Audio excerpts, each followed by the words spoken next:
Welcome to the Diary of a Muse podcast. I'm Tess and I'm absolutely thrilled to have you here with me, embarking on this journey of discovery and transformation.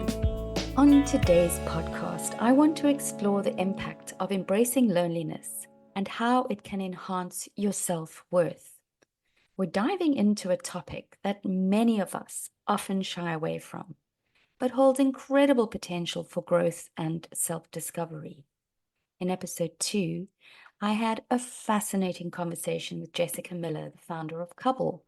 Jessica shared how her own experience with loneliness led to a profound epiphany. Had she not experienced that loneliness, would she have had the insight and drive to launch Cubble? It was in her solitude that she discovered a need for a service that could connect people in meaningful ways. Her story is actually testament to the power of embracing loneliness, using it as a catalyst for creativity and innovation. If you haven't listened to it yet, I believe it will add more meaning on the subject. You see, loneliness is often viewed negatively in our society. We associate it with isolation, sadness, and even failure. However, what if we shifted our perspective to see loneliness as an opportunity, one to connect with ourselves on a deeper level and to truly understand our worth without external validation? I met Sarah, a young professional constantly surrounded by colleagues, friends, and social media. She came to me because she feared being alone. She equated it with loneliness and insignificance.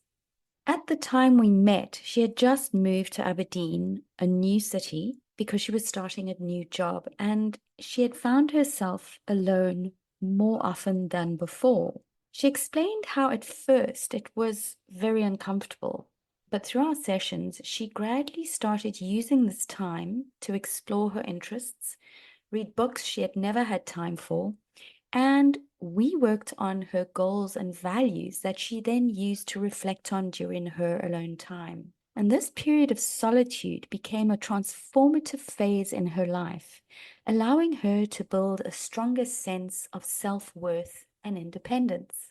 She is moving on beautifully now and really learning to appreciate and adapt her experience through what she's discovering about herself. But before we go on further, I'd love to distinguish the difference between loneliness and being alone. You see, loneliness is a feeling, and it's that sense of lacking companionship. Do you know that aching void inside you, that yearning for connection and belonging that simply doesn't seem to be around? Loneliness can make us feel isolated, even when we're surrounded by others. It's that complex emotional response that can stem from various situations, such as when you've had loss, or you move to a new part of the town or the country, or maybe even to a whole new different continent, or those pivotal, painful changes in relationships. On the other hand, being alone is simply a physical state. That means that you are not in the presence of other people.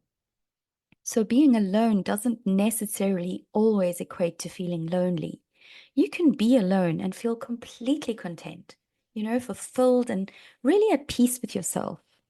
And this is an important distinction to make because it highlights to us that loneliness is more about our internal emotional state and less about external circumstances. You see, you can feel lonely in a bustling crowd, at a party, or even when you're with your friends and family, if you feel disconnected from the people around you. But on the other side, you can be alone in a quiet room and feel completely happy and content if you are comfortable with yourself and your own company. So understanding this difference really allows us to address our emotional needs more effectively. Because if we recognize that loneliness is an emotional experience rather than a physical one, we can really start to explore ways to connect with ourselves and others on sort of a deeper level, even when we are physically alone. Emily recently went through a tough breakup. and she felt lost and lonely. She was determined to regain her sense of self. So she decided to book a holiday for one. And she was going somewhere she'd never been before. And during her trip, she said to me that she decided to use journaling to document her experiences, to then also use it to process her emotions as they sort of came and went, and also set new goals for herself to help her move forward. And she was totally surprised with her ability to embrace this newfound independence and also navigate new environments on her own. And when she came back home, she carried this renewed belief in herself, and you could see her confidence really shining through. So, embracing solitude means recognizing it as a time for self reflection and growth and even self care. Think about it. When was the last time you spent quality time with yourself? You know, no box sets, no distractions, no obligations, just you and your thoughts. I mean, this can be a powerful way to reconnect with who you are. I had the pleasure of working with Philip. He's an entrepreneur who is constantly surrounded by business meetings and networking events. And this relentless hustle left him really feeling overwhelmed and unable to focus on his true vision.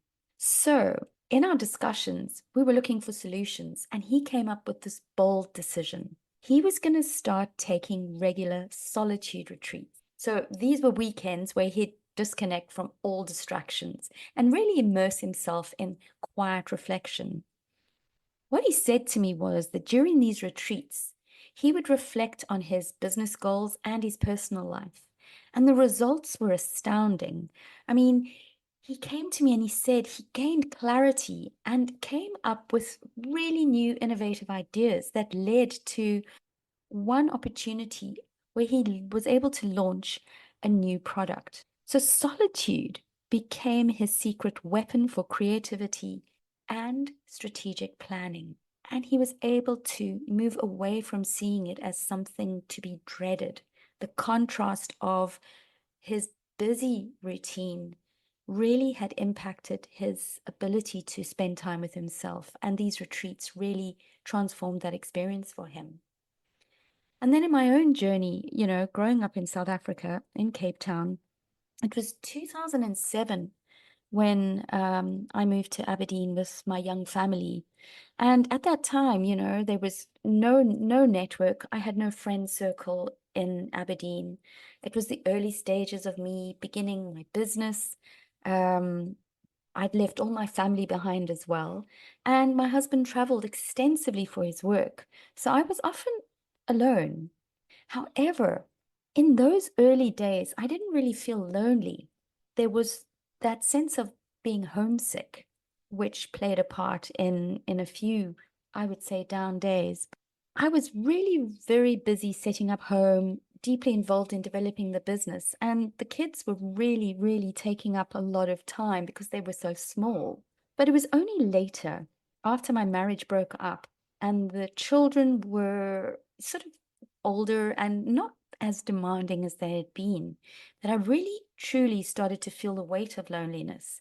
Um, I had become so accustomed to being all things to all people, that I realized that I'd actually neglected myself in the process. So during this challenging period, I decided to explore how I could use this difficult time of being on my own and turn it into something positive. So I started using journaling and taking nature walks. And to be honest with you, it was quite a saving grace because I discovered the importance of self-care and really reconnecting with my own needs and desires.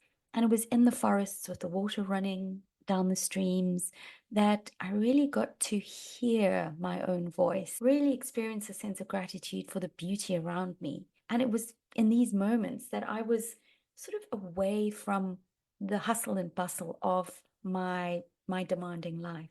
And this experience was really transformative, and it led me to build a stronger sense of what I wanted in my future. And it really allowed me to shape my goals with a lot more clarity. So, if we think about it, both Philip's and my experiences really highlight how powerful solitude can be. It's not about being alone, it's about finding the space to think and reflect, and then ultimately taking the lessons from those deep thoughts and thinking and really use it to sort of grow. So, if you're feeling overwhelmed or a little lost, consider taking some time for yourself. You might be surprised at the clarity and inspiration that you find. One of the biggest challenges I experienced, and it seems to be quite a common thing, is that when we get to spend time alone, it's dealing with our invisible voice, that voice in our head that can be really distracting because that voice can be quite critical. It can nag at us. It can remind us of all the things we should be doing that we're not doing. And it can dump a huge amount of doubt into our thoughts. And this noise can really interfere with our peace and our ability to reflect. And this is really one of the biggest reasons why so many people avoid alone time at all costs, because they're not comfortable with that internal messenger. So they continue to be busy, to almost use their activity to quieten the critical voice. Let me ask you, how many times have you found yourself in a quiet room or just really with not much to do, only to be bombarded by thoughts like, you're not good enough, or why did you do that? I mean, this internal dialogue can be relentless and it can make it really hard to enjoy time on your own. So one of the things that can be a really powerful tool when we're going through this process of exploring our solitude is self-reflection, because it's a chance for us to ask ourselves deep questions, the ones that really carry a lot of meaning. So let me share a few questions that I've come up with. I'll also just explore a little bit about how it can quiet your inner critic. And, maybe you want to write some of these questions down and then answer them for yourself when you've got a moment. The biggest questions we always ask ourselves is, what makes me truly happy? I mean, we know ultimately that happiness comes from within. And understanding what makes you happy can really lead to greater fulfillment because it's the key to focus. It's also the key to look at activities that make you feel alive and content. Because we all know when we're lost in doing something we really enjoy, it really does calm us. It makes us feel really happy. And if we can spend more time feeling happy, then ultimately, we can change a lot of things in our life for the positive. Another exercise is answering the question, what are my strengths and weaknesses? What I'd suggest here is write down a list for yourself. In one column, your strengths as you see them, and then on the other, your weaknesses. Because understanding these aspects of yourself can help you play to your strengths. It's better to spend time with your strengths than with your weaknesses, right? And it's also an incredibly powerful buffer when that critical voice pops up. You will be able to counter that negative voice by reminding yourself of your strengths and really shift away from that heavy feeling that can sort of sometimes overwhelm you. And another question, it's a big one, but what do I want to achieve in my life? So setting goals really gives you a sense of direction and purpose. It's almost like having that target board when you're aiming the arrow and you're looking for the bullseye. Chances are you probably will land somewhere around it. But it's a small board and you can actually focus on that rather than everything else that's going on around you. And reflecting on your goals during your alone time can really help you stay focused, because whenever self-doubt creeps in, you can use your goals as a reminder of what you're working on, what you're aiming for. And that can really be powerful in so many ways. I mean, for instance, when it does come to goals, we do need to spend time with it, quiet time, because that's where that inspiration comes from on how to take your next step forward. And it does focus in on getting rid of the clutter in the mind, the procrastination, and the things that want to pull us away. I was speaking to a business owner recently, and he was exasperated at a particular client's demands on him, which made him really feel like a commodity rather than a human being. And we ended up talking about the importance of having goals because they provide direction, as I mentioned. And when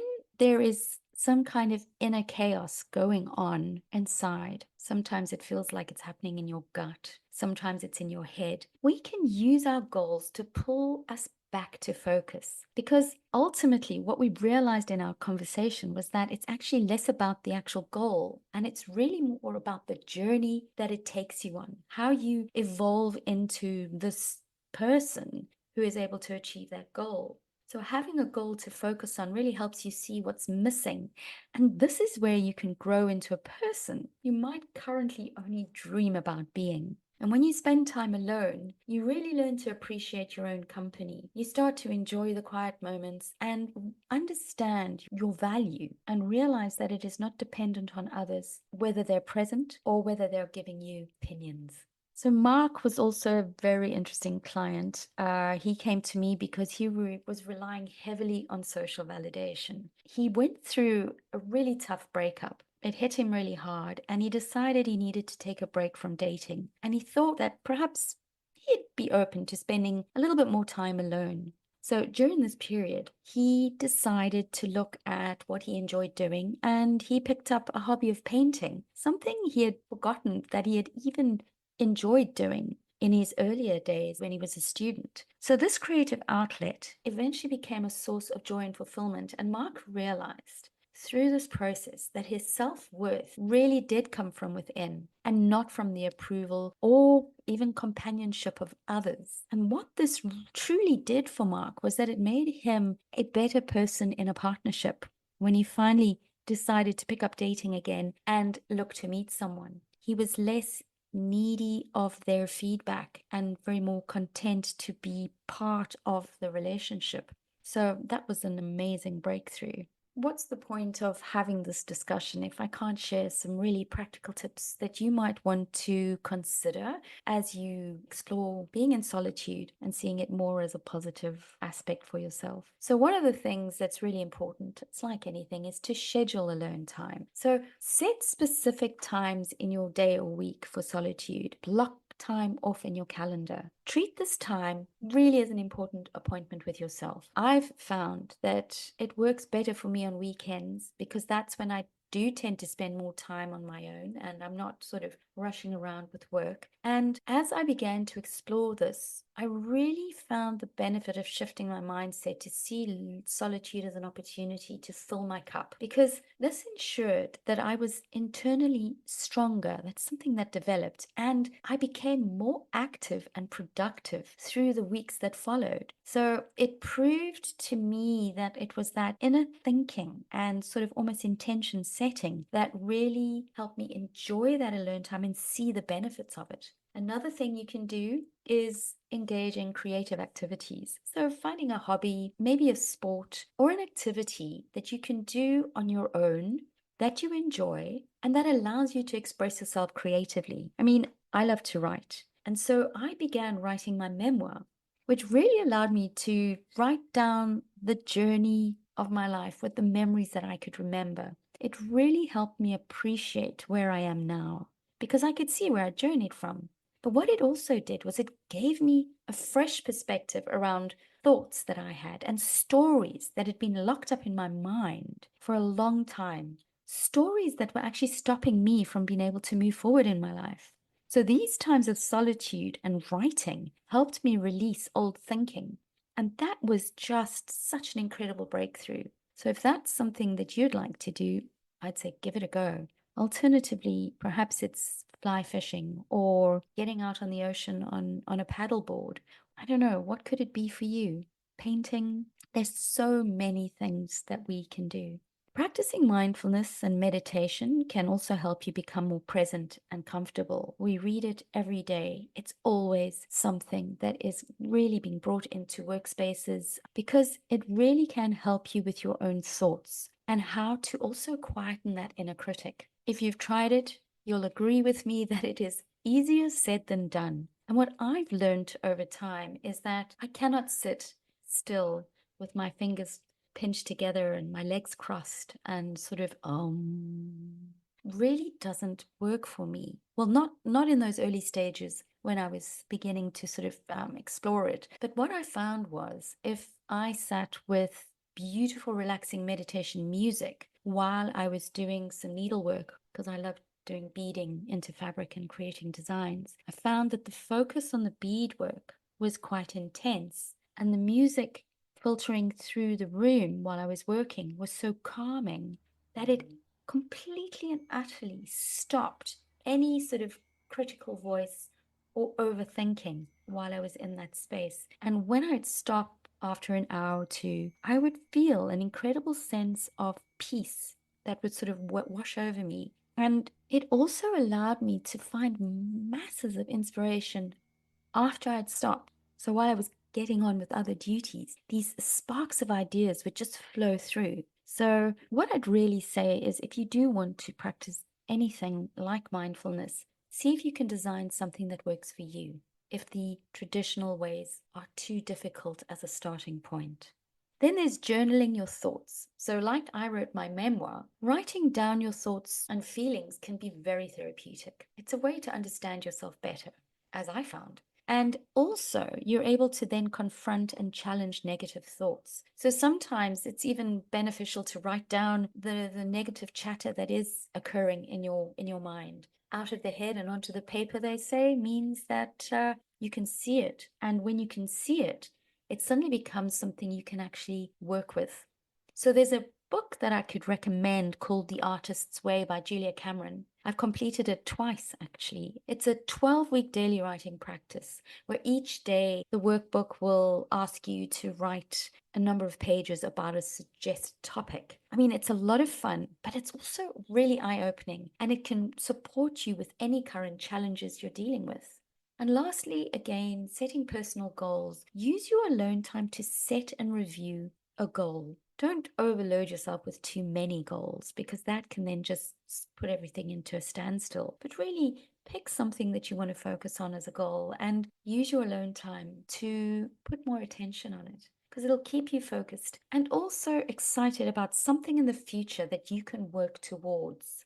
So, embracing loneliness can lead to numerous positive outcomes. I mean, you might find yourself turning into a more confident person, someone who's self-aware and actually really content, whether you're on your own or in a crowded room.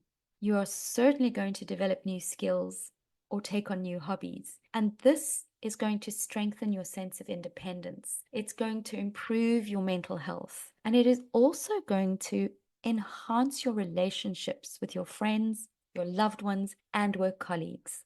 But most importantly, you're going to learn to appreciate your own company and really understand that your self-worth comes from within.